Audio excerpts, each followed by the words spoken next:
নিয়ে যদি কথা বলবো, একটা হচ্ছে ওয়ার্কিং ক্যাপিটাল সিস্টেম পলিসি আমরা কি বুঝি, সাউন্ড একটু কম। অন আদার্স নিয়ে কথা হবে। Cash conversion cycle and various stage নিয়ে শীঘ্রই আলোচনা হবে এবং ওয়ার্কিং ক্যাপিটাল ইনভেস্টমেন্ট পলিসির যে বিভিন্ন রকম পলিসি আছে, প্রত্যেকটা পলিসি কি এবং এগুলো ফিচার্স কি বা এগুলো সম্পর্কে একটু নলেজ গ্যাদার করাটা এই চ্যাপ্টারের উদ্দেশ্য। তো এখানে আমরা প্রথমে আসি যে ওয়ার্কিং ক্যাপিটাল ইনভেস্টমেন্ট পলিসি বলতে আমরা কি বুঝাই। So basically, working capital investment policy refers to the determination of the amount of working capital to be invested in various current assets. সহজ ভাষায় প্রত্যেকটা আমাদের কারেন্ট অ্যাসেটে আমি ইনভেস্টমেন্ট করব, আমার কতটুকু পরিমাণ ইনভেস্টমেন্ট করতে হবে, ক্যাশে কতটুকু করব, লিকুইডিটি কতটুকু করব, অ্যাকাউন্ট রিসিভেবলসে কতটুকু করব, মার্কেট সিকিউরিটিতে কতটুকু করব, ফিচার এক্সপেন্সে কতটুকু করব, টোটাল কারেন্ট অ্যাসেটের যে কম্পোনেন্ট গুলো আছে সেই প্রত্যেকটা কম্পোনেন্টে কতটুকু পরিমাণ ইনভেস্টমেন্ট করব এবং এই total what is the amount of the current asset that will be determined through the working capital investment policy. So, working capital investment policy say our determination of the correct amount of investment currently is significant. কারণ আপনি যদি বেশি করেন current অ্যাসেটের পরিমাণ এটা reasonable হতে হবে, এটা কমও হতে পারবে না আবার এটা বেশিও হতে পারবে। এক্সেসিভ যদি আমি ইনভেস্টমেন্ট করি তাহলে ফান্ড ওয়ার্কেজ হয়ে যাবে, কারেন্ট অ্যাসেটে বেশি চলে যাবে। কারেন্ট অ্যাসেটে হচ্ছে নন আইডল ইনভেস্টমেন্ট, এটাতে আর্নিংটা কম হয়। আর যদি আমি একটা কম ইনভেস্টমেন্ট করি, লিমিটেড ইনভেস্টমেন্ট করি কারেন্ট অ্যাসেটে, তাহলে এটা ফেড হবে। ফেড কি ধরনের লিকুইডিটি ক্রাইসিস দেখা দিবে, সলভেন্সি নিয়ে প্রবলেম দেখা দিবে, the organization are inability to meet financial obligation. So in that mind, working capital needs of the firm may fluctuate with the changes of the business activity. So that's why future যদি আমরা জানি না, এখানে excessive working capital use করা যাবে না, limited investment করা যাবে না। তো in this situation financial managers should take the initiative for correct level of working capital. So that's why this is important for the financial manager to determine the working capital.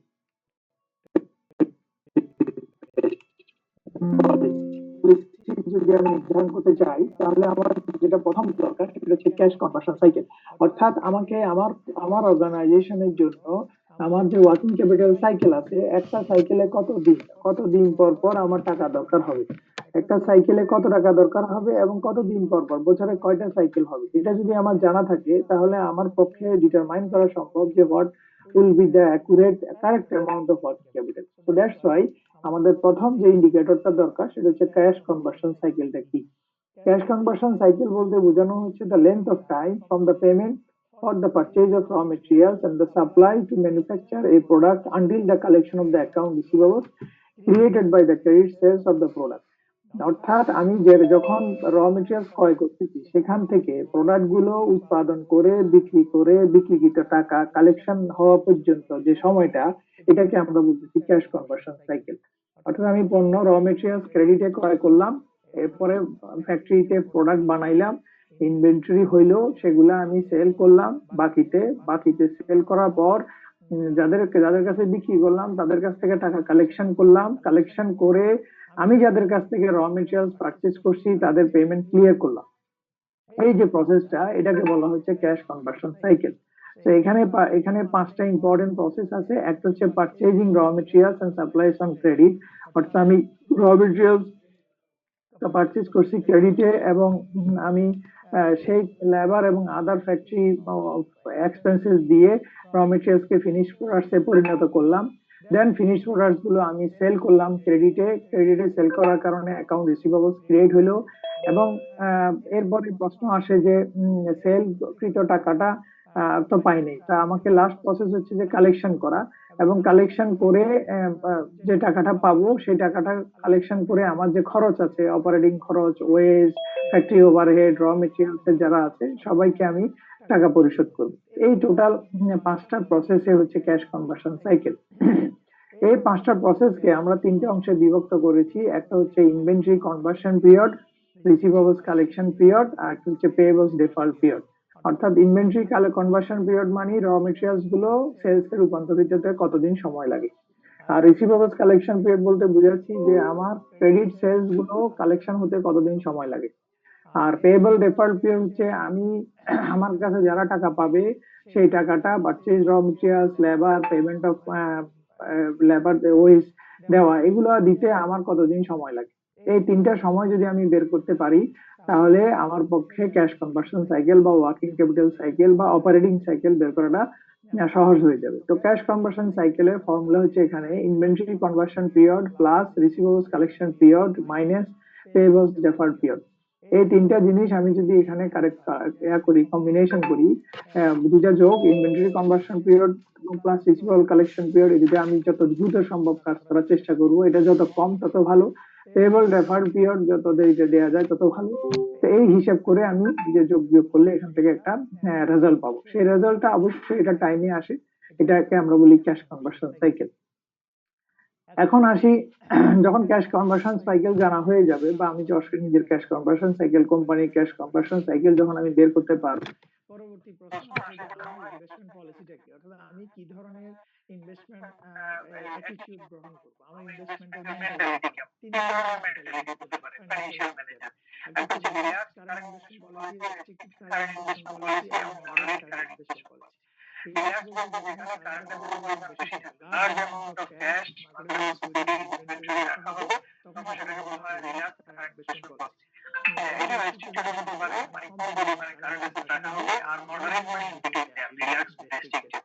তো এখানে আমরা সেটা একটা graphical situation দেখাচ্ছি, যেমন আমার current অ্যাসেটের পরিমাণ যদি 30 হয়, 100 ইউনিট সেলস এর এগেইনস্টে কারেন্ট অ্যাসেট 30 হয়, তাহলে আমরা সেটাকে বলি রিল্যাক্স। এটা যদি 25 হয় তাহলে আমরা বলছি আমরা মডারেট, আর যদি এটা 15 হয় তাহলে বলছি আমরা রেস্ট্রিক্টেড। তাহলে এই অর্থাৎ কতটুকু পরিমাণ আমার টোটাল সেলস এর এগেইনস্টে কি পরিমাণ কারেন্ট অ্যাসেট আমি হোল্ড করব, কতটুকু পরিমাণ আমি হোল্ড করব, এই যে মন মানসিকতা, মেন্টালিটি, এর উপর নির্ভর করবে কারেন্ট অ্যাসেট ইনভেস্টমেন্ট পলিসি। এখন আমার মেন্টালিটি যদি হয় আমি রিল্যাক্স রেস্ট্রিক্টেড ফলো করব, ফিনান্সিয়াল বোর্ড অফ ডিরেক্টরস এবং কোম্পানি পলিসি রেস্ট্রিকশন, তাহলে সেক্ষেত্রে তারা মনে করেন রেস্ট্রিকশনে একটা দুইটা সময় রেস্ট্রিকশন নিতে পারে, যেমন আমি ক্রেডিট সেলস করব না, আমি সব ক্যাশে সেলস করব, তাহলে আমার সেল কমে যাবে। সেল কমে যাবে একদিক দিয়ে, যদি আমার অ্যাকাউন্ট রিসিভেবল থাকবেই না, কারণ যেহেতু আমি ক্যাশে সেল করতেছি, অ্যাকাউন্ট রিসিভেবল থাকবে না, কারেন্ট অ্যাসেটের পরিমাণ কম হয়ে যাবে। আবার আমি যদি মনে করি যে না আমি কি বলে এটাকে ইনভেন্টরি কম পরিমাণ রাখবো, ফিনিশ প্রোডাক্ট যা উৎপাদন করবো তাই বিক্রি করবো, যতটুকু আমার দরকার ততটুকু উৎপাদন, তাহলে দেখা যাবে ইনভেন্টরিতে কম পরিমাণ টাকা ইনভেস্টমেন্ট হবে। তো এই যে রেস্ট্রিকশন বা মডারেট বা রিল্যাক্স পলিসি আমার এখানে থাকতে পারে। সো এখানে আমরা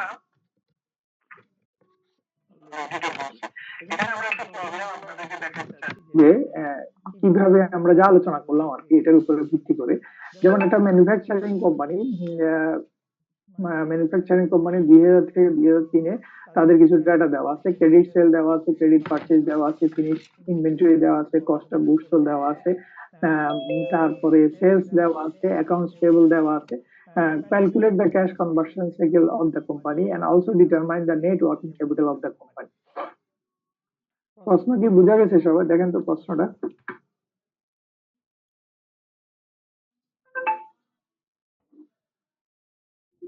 প্রশ্নটা কি বোঝা গেছে?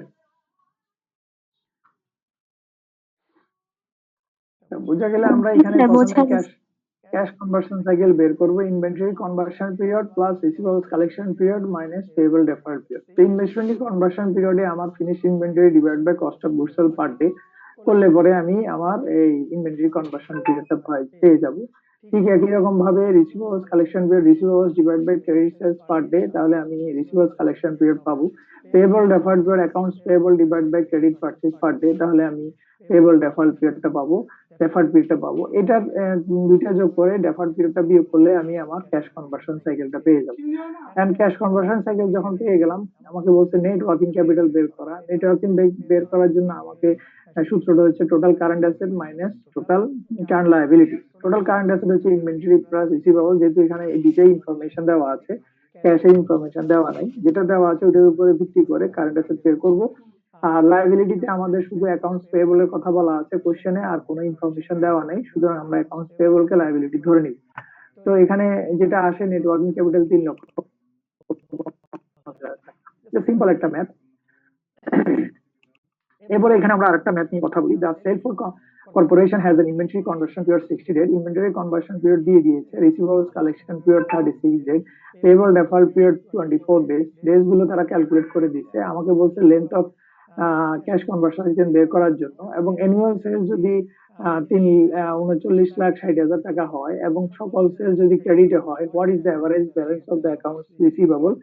How many times per year does sell for turnover is inventory? Inventory turnover কত হবে? What should happen to sell for cash conversion cycle if on average inventories could turn over 8 times a year? Turnover ratio যদি 8 times হয় তাহলে cash conversion cycleটা কত হবে? এখানে অনেকগুলো question দিচ্ছে, তো আমরা একটু দেখি। প্রথমে ক্যাশ কনভার্সন সাইকেলটা বের করি। ইনফরমেশন দেওয়া ছিল cash conversion 60 days, sorry inventory correction 60 days, receivable 36 days, payable 24 days, cash conversion cycle আমাদের হয়ে গেল 72 days. About average account receivable বলতে এই সূত্রটা আমরা ইউজ করছি credit sales divided by average collection period divided by 360। এই সূত্রটা কেন ইউজ করছি? কারণ আমাদের বলা হয়েছে যে ক্রেডিট সেলস যদি 39,60,000 হয়, ইন দ্যাট কেস আমাদের এভারেজ অ্যাকাউন্ট রিসিভেবলস কত হবে।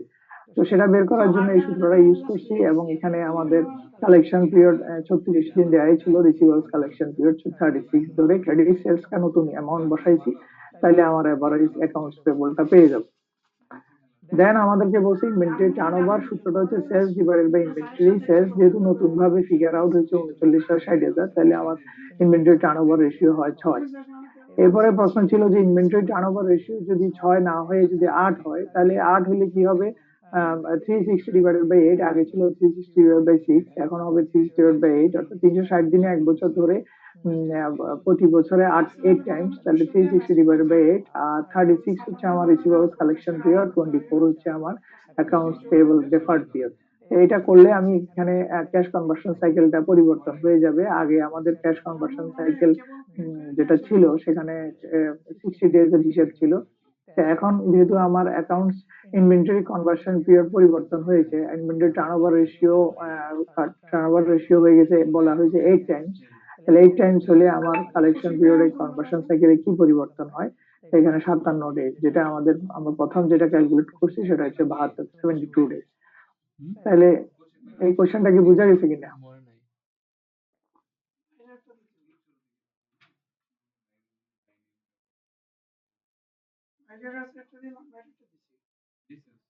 কিসের কিসের?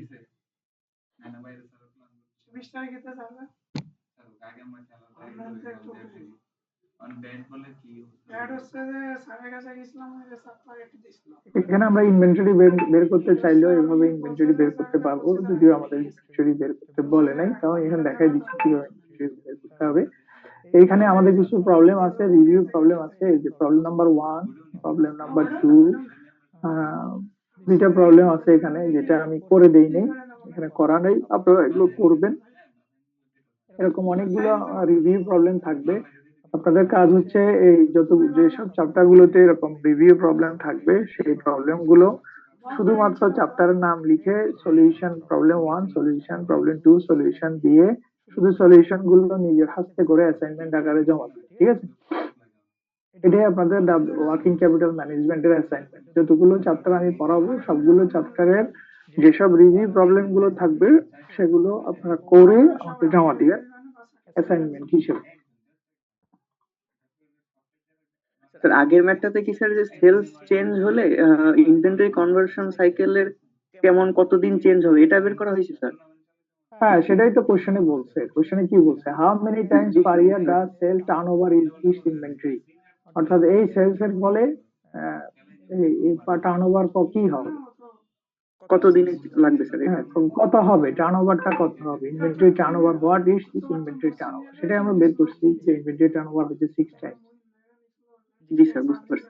এখানে ইনভেন্টরি একটা হিসাব ছিল, ইনভেন্টরি কিন্তু প্রশ্নে দেওয়া নাই। Sales divide by inventory, inventory প্রশ্নে দেওয়া ছিল না, এটা আমরা এখানে বের করে নিচ্ছি যে ইনভেন্টরি কনভার্সন পিরিয়ড থেকে ইনভেন্টরিটা বের করে নিচ্ছি। জি স্যার, বুঝতে পারছি। ইনভেন্টরিটা এখান থেকে বের করলে ইনভেন্টরি হবে 6,60,000। 6,60,000 আবার খুঁজবেন আপনি, এখানে তো কোথাও 6,60,000 নাই, আছে জি স্যার, না প্রশ্নে কোথাও? ওইটা আমাকে বের করে নিতে হবে। সেলস তো আমাকে বলে দিচ্ছে কিন্তু ইনভেন্টরির কথা বলে নাই। ইনভেন্টরিটা এখানে কনভার্সন পিরিয়ডের সূত্র থেকে inventory divide by cost of goods sold per day. Inventory conversion period হচ্ছে 60, কস্ট অফ গুডস সেল যেটা কস্ট অফ গুডস সোল প্রশ্নে নাই, তো আমাকে সেলস কে কস্ট অফ গুডস সোল ধরে নিতে হবে। সেলস কে কস্ট অফ গুডস সোল ধরে 360 ইয়ার ধরে আমাকে যখন আমি ক্যালকুলেশন করব তখন ইনভেন্টরি যে বোল্ড করা আছে ইনভেন্টরিটা পাওয়া যাবে। ইনভেন্টরি হবে আমাদের এখানে 6,60,000। জি স্যার, বুঝতে পারছি। ঠিক আছে, তাহলে এই পর্যন্ত আমাদের আজকে ক্লাস। আর তোমরা কি নোটিশ পাইছো কিনা? বিশ্ববিদ্যালয় থেকে নোটিশ দিছে, এটা পাইছো? জি স্যার, দেখছি স্যার। হ্যাঁ, জি স্যার, পাইছি স্যার। তো যেদিন যেদিন ইয়া হবে কি বলে এটাকে বিদ্যুৎ থাকবে না, সেদিন সেদিন আমরা অনলাইনে ক্লাস নিব, ঠিক আছে? জি স্যার। স্যার 8টা থেকেই কি নেবেন সন্ধ্যার সময় প্রতিদিন? হ্যাঁ, স্যার প্রতিদিন মানে আমি যেদিন আগে থেকে রাখো, আমি আগে তোমাকে এটা দেই, তাহলে তোমরা দেখতে পাবো। স্যার আমার কাছে আছে। আমার না, আজকে নোটিশটা আছে কি? জি স্যার, মানে ডেট দিয়ে দিছে যে আসলে কবে কবে হচ্ছে ইলেকট্রিসিটি থাকবে না। হ্যাঁ, জি স্যার। আর হচ্ছে মনে হয় স্যার ওই অ্যাডমিনিস্ট্রেশনের কাজ মানে টাইমটাও হয়তো চেঞ্জ করছে, 11টা থেকে সন্ধ্যা 7টা পর্যন্ত এরকম কিছু একটা আজকে সাবির স্যার হ্যাঁ, আমাকে হ্যাঁ, বললো। হ্যাঁ, হ্যাঁ, হ্যাঁ। তো দেখো, আগামী 12 তারিখে যে আমি এখন দেখাচ্ছি শেয়ারটা অপশনে করে দিই। আগামী 12 তারিখ বিদ্যুৎ থাকবে না, তো 12 তারিখ আমি তোমাদের ক্লাস নিতে পারবো কি পারবো না, অনলাইনেও নিতে পারবো না, আমার প্রোগ্রাম আছে। 12 তারিখ কোনো ক্লাস হবে না, ঠিক আছে? 14 তারিখ, 14, 15 শুনতে পাচ্ছ সবাই? জি স্যার, শুনতে পাচ্ছি স্যার। হ্যাঁ, 14 তারিখ হচ্ছে শুক্রবার, 15 তারিখ হচ্ছে কি বার, শনিবার।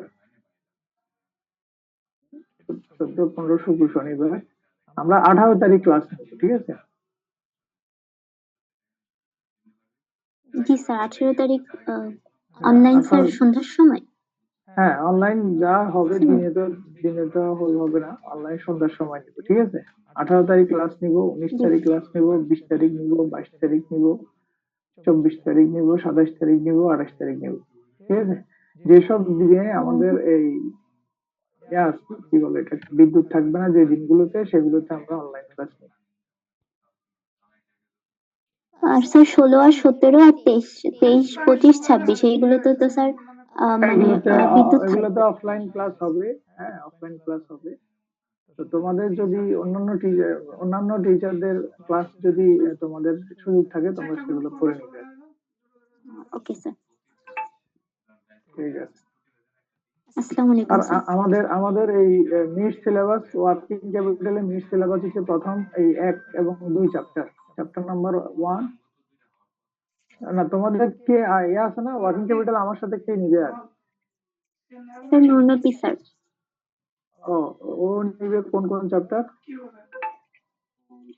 স্যার আপনি তো দিছিলেন লাস্টের দিকে চ্যাপ্টার, মানে 6 নাম্বার চ্যাপ্টারের পরের গুলো হচ্ছে নুরনবী স্যার দিবে। ও আচ্ছা, ঠিক আছে, তাহলে ওই 1 এবং 2 আমাদের মিডে সিলেবাস থাকবে, ঠিক আছে? Okay sir. 1 এবং 2 আমাদের মিডে সিলেবাস থাকবে। আর আমি একটু বলে দেই যে 1 এবং 2 সিলেবাস থাকবে মিডে। আর আমাদের মিড পরীক্ষা হবে, আমরা একটা মিড পরীক্ষা নিয়ে নিতে চাই, তোমরা কি এগ্রি আছো কিনা, নাকি ওয়েট করবা? স্যার, ওয়েট করবো না স্যার। তাহলে মিড পরীক্ষা আমরা নিয়ে নিব 21, 22, 23 তারিখ নিব মিড পরীক্ষা। Okay sir. ঠিক আছে, 23শে ফেব্রুয়ারি আমরা মিড পরীক্ষা নিব।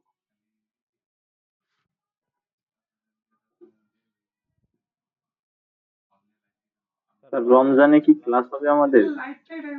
হবে তো, অফলাইন ক্লাস? রমজানে ক্লাস হবে। আমরা মিড পরীক্ষাগুলো রোজার আগে নিয়ে নিতে চাই আর কি। হ্যাঁ, একটা এটাই 23 ভালো হবে। তারিখ, বিশেষ করে ওয়ার্কিং ক্যাপিটাল 23 তারিখ নিব, আর আরেকটা নিব মনে করো 25 তারিখ। এই তারিখ নিব 25 তারিখ। ঠিক আছে, তাহলে শেষ করলাম। আসসালামু আলাইকুম স্যার। Persone.